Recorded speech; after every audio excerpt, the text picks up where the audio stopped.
Bud, what's on your mind tonight? I got this email earlier this week. It's called The Secret Covenant. The Secret Covenant. Apparently, it was an article that appeared in bankindex.com in June of 2002. Oh, okay. I know what you're talking about. That's the one that talks about all the things that the people don't know. Yes, I actually want to do something with that. That's a fascinating piece, isn't it? If it's okay with you, I'd like to read it right now. If you want to, go ahead. And I want to take, just so you know where I'm coming from, there are going to be some people that maybe are very new. If somebody is very new on this call, they're probably not going to understand all of this, what you read. Those of us that are a little bit awake, we're going to understand it. Yeah, feel free to go ahead and do that. I know it's a bit lengthy, but it's really something. It is. It's called The Secret Covenant, and I believe it was created probably late 1800s, maybe around the turn of the century or so. The Secret Covenant. An illusion it will be, so large, so vast, it will escape their perception. Those who will see it will be thought of as insane. We will create separate fronts to prevent them from seeing the connection between us. We will behave as if we are not connected to keep the illusion alive. Our goal will be accomplished one drop at a time so as to never bring suspicion upon ourselves. This will also prevent them from seeing the changes as they occur. We will always stand above the relative field of their experience, for we know the secrets of the Absolute. We will work together always and remain bound by blood and secrecy. Death will come to he who speaks. We will keep their lifespan short and their minds weak while pretending to do the opposite. We will use our knowledge of science and technology in subtle ways so they will never see what is happening. We will use soft metals, aging accelerators, and sedatives in food and water, also in the air. They will be blanketed by poisons everywhere they turn. The soft metals will cause them to lose their minds. We will promise to find a cure for our many fronts, yet we will feed them more poison. The poisons will be absorbed through their skin and mouths. They will destroy their minds and reproductive systems. From all this, their children will be born dead, and we will conceal this information. The poisons will be hidden in everything that surrounds them, in what they drink, eat, breathe, and wear. We must be ingenious in dispensing the poisons, for they can see far. We will teach them that poisons are good, with fun images and musical tones. Those they look up to will help. We will enlist them to push our poisons. They will see our products being used in film and will grow accustomed to them and will never know their true effect.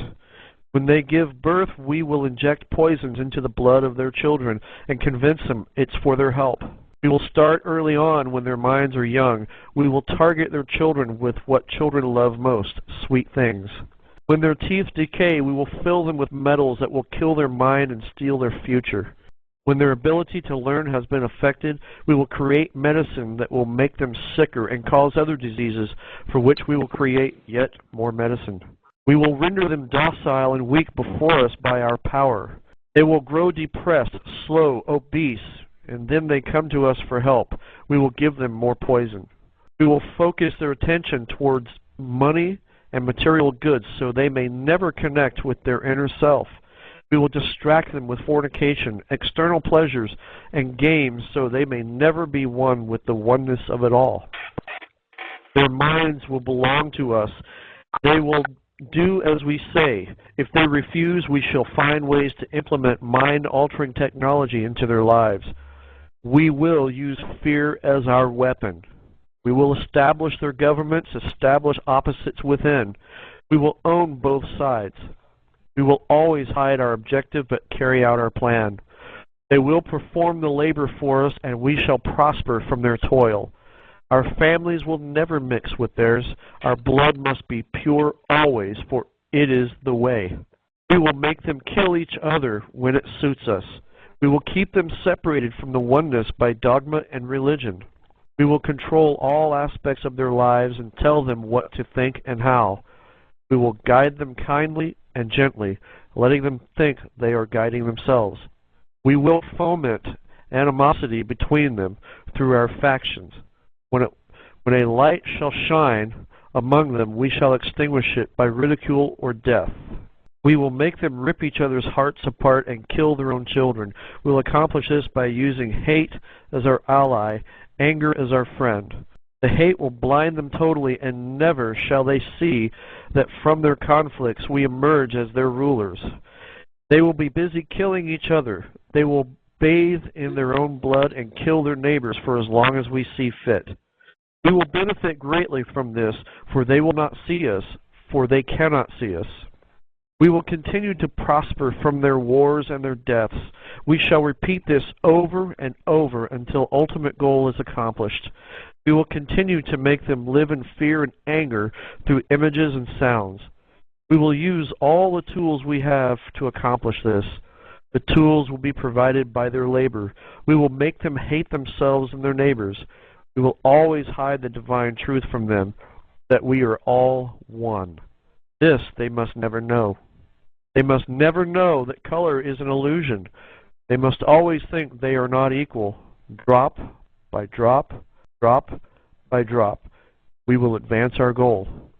We will take over their land, resources, and wealth to exercise total control over them. We will deceive them into accepting laws that will steal the little freedom they will have. We will establish a money system that will imprison them forever, keeping them and their children in debt. When they shall band together, we shall accuse them of crimes and present a different story to the world, or we shall own all the media. We will use our media to control the flow of information and their sentiment in our favor. When they shall rise up against us, we will crush them like insects, for they are less than that. They will be helpless to do anything, for they will have no weapons. We will recruit some of their own to carry out our plans. We will promise the eternal life, but eternal life they will never have, for they are not of us. The recruits will be called initiates, and will be indoctrinated to believe false rites of passage to higher realms. Members of these groups will think they are one with us, never knowing the truth. They must never learn this truth, for they will turn against us. For their work, they will be rewarded with earthly things and great titles, but never will they become immortal and join us. Never will they receive the light and travel to the stars. They will never reach the higher realms, for the killing of their own kind will prevent passage to the realm of enlightenment. This they will never know.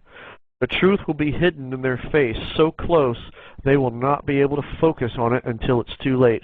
Oh yes, so grand the illusion of freedom will be that they will never know they are our slaves. When all is in place, the reality we'll have created for them will own them. This reality will be their prison. They will live in self-delusion. When our goal is accomplished, a new era of domination will begin. Their minds will be bound by their beliefs we have established from time immemorial. But if they ever find out they are equal, we shall perish then. This they must never know. If they ever find out that together they can vanquish us, they will take action. They must never, ever find out what we have done, for if they do, we shall have no place to run, for it will be easy to see who we are once the veil has fallen. Our actions will have revealed who we are, and they will hunt us down, and no person shall give us shelter. This is the secret covenant by which we shall live the rest of our present and future lives, for this reality will transcend many generations and lifespans. This covenant is sealed by blood, our blood. We, the ones who from heaven to earth came. This covenant must never, ever be known to exist. It must never, ever be written or spoken of, for it is the consciousness it will spawn will release the fury of the prime creator upon us, and we shall be cast to the depths from whence we came and remain there until the end of infinity itself. Very interesting, isn't it?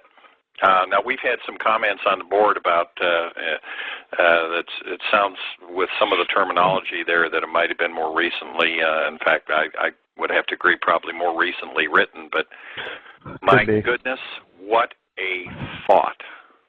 It's amazing, isn't it? Yeah, I mean, it explains everything that we're going through. I mean, one of the first statements, people will think you're crazy. Isn't that the truth?